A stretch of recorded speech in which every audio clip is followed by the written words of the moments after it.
Pag ito yung gamit nyo na orasan mga boss, napakarami yung mahuhuli, napakarami yung makikita na hindi nyo dapat makita. Bakit?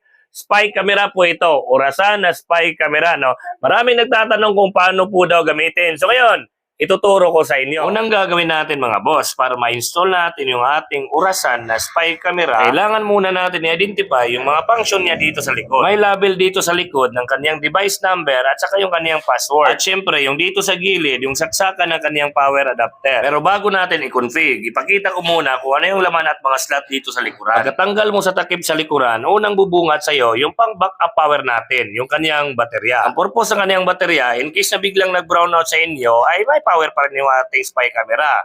Gumagana pa rin. Sa katabi pala ng ating charging port natin ay yung reset button. At yung kasunod naman, yung ating power switch, yung kanyang on at off. Ang kasunod naman, yung saksakan ng ating memory card. No? Ito yung storage ng ating mga video record. So ngayon mga boss, proceed na tayo kung paano natin mabind yung ating spy camera dito sa gamit natin na cellphone. Ang unang gagawin natin, i-download natin yung kanyang application na UI Lab. Pagkatapos, kailangan lang natin mag-register para makagawa ng sariling account. At dito naman, kung ano yung mga requirements nila, i-fill up lang natin mga boss. Pagkatapos nyo mag-register, login ulit kayo at ito na yung bubungat sa inyo. Ang gagawin na lang natin dito, i-add natin yung ating device sa ating account. Pwede natin piliin dito yung unang option na smart scan. Reminder pala mga boss, before tayo mag-proceed sa ganito, dapat yung ating spy camera is naka-power on na. At dito naman mga boss, dapat alam nyo yung password ng wifi nyo dahil i-connect natin yung spy camera sa wifi natin. At ito na yung lalabas, QR code. Ang gagawin nyo dito, kailangan nilang ipascan yung QR code doon mismo sa kamera ng ating orasan. At kung nahihirapan kayo sa first option, meron namang other option. Pwede dito sa manual. Ilalagay nilang dito yung camera ID na makikita nyo sa likuran ng ating mismong spy camera. At dito, ilagay mo lang yung gustong pangalan at password mo at yun, ready to use na. Gamit yung application na dinownload natin, pwede na natin ma-remote or panoorin kung ano yung nare-record ng ating spy camera. O, diba? Napakadali lang i-config yung ating orasan na camera, mga boss, na orasan na spy camera.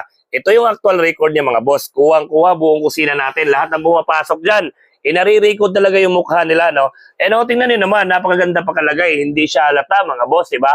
O kung gusto niyo ng ganyang spy camera na parang CCTV mga boss, nabibili siya sa online. Check nyo dyan sa comment section, nandyan na rin sa Yellow Basket.